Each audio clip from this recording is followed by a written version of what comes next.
Yeah, I know one of the ideas that you mentioned previously was perhaps to go even more public with some of this information. I mean, I made a reference a few weeks ago um, to being sent the rehoming data from Crayford, and it was fabulous. It named all the dogs, it named where they were, and when it went to a specific rehoming centre, it even named which rehoming centre these dogs had gone to. I believe you had thoughts to kind of, as I said, make this kind of information more visible, possibly on the internet. Yeah, I mean, certainly it's something. The Greyhound Data is a site that, um, certainly through your grounds history, it's been become popular. But it's always been a lot of racing, pet owners, sorry, are aware of Greyhound Data. They find things from there. And I do think that the more groups, I think if the GRS, one of the things I would have done perhaps is to include the fact that if you do take the £400 from the Greyhound board, that it should be, the dog should be put on Greyhound Data as homed by a group. So all the groups should be on there.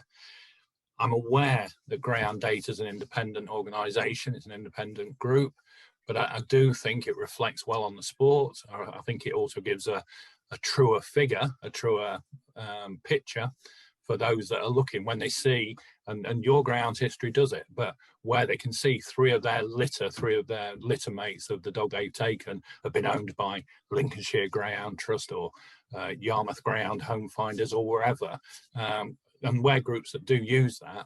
And I think the more that we're like that, add that red line underneath with the rehoming group, I think that would reflect well on the sport. I think it would be something that they should have done. I would have, liked to have seen, but I understand why not. It's not under their control.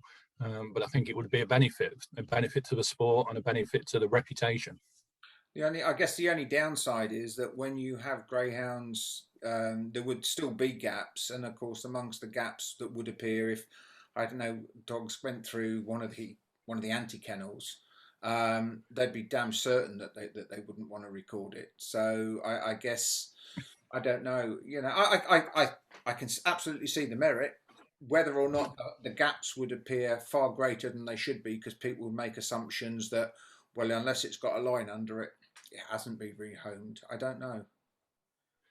I hear that, and certainly we'd be starting from a position where lots of groups, some of the biggest groups in the country, homing groups in the country, don't use Greyhound Data.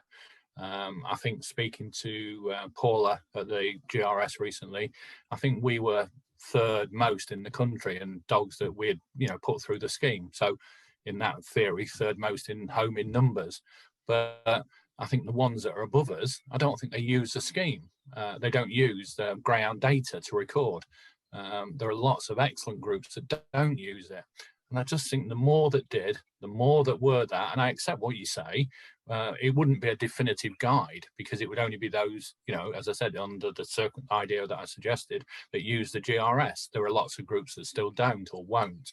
But I just think the more that are on there, the more that have that, I think the better it looks. And it wouldn't be a true picture because, as I said, some groups that are pro racing but don't use the GRS wouldn't put them on there or don't put them on there, and the antis certainly won't. So I accept that, but I just think the more that are on there, the better. Definitely. So no, I can see that. And Claire, I gather, if I do, I remember correctly saying that now when the bond scheme operates, that the dogs, when they are retired through the bond scheme, are now given a your grounds history what's a voucher The leaflets. leaflet. The leaflet. Yeah. Yes, they do. And a lot of them have come to the group from being given the leaflet, which was paid for by the GBGB, and they were very helpful in getting everything off the ground with that. The leaflet, though, is not specific to the approved rehoming centres. There are some anti-groups that are also giving out those leaflets, and quite a few that are not affiliated to the rehoming scheme. And of course, your greyhound's history is open to any greyhound, regardless of where you got it from or whether you like racing or don't like racing. We're quite happy to deal with them all, and we do update data for all of those as well. The number of ones also Viv Clement's particular speciality, putting on all these so-called missing greyhounds, what do they call them? The ones that are supposedly missing. Nobody knows where they are, but they Yeah. actually just didn't race for some or other reason. We've put hundreds of those onto data as well in their pet names, including one I've got in my living room at the moment. Yeah, of course. Yeah, we get these. I mean, I know from my Unaccounted for greyhounds, unaccounted that's what for. they call them. I know from my sort of interest in breeding that quite often, you'd look at litters, and I've done it in the past. We went through every single British litter bred in a year, um, and the amount of dogs that were unaccounted for, if you actually went to the source, was practically zero, because Uh, by the time we'd had puppies that were lost, in some occasions they sort of died at 3 or 4 months old with an illness or some, an injury, badly hurt themselves. Others that the trainer had said, well, she never chased, but the kennel girl absolutely loved her and took her home.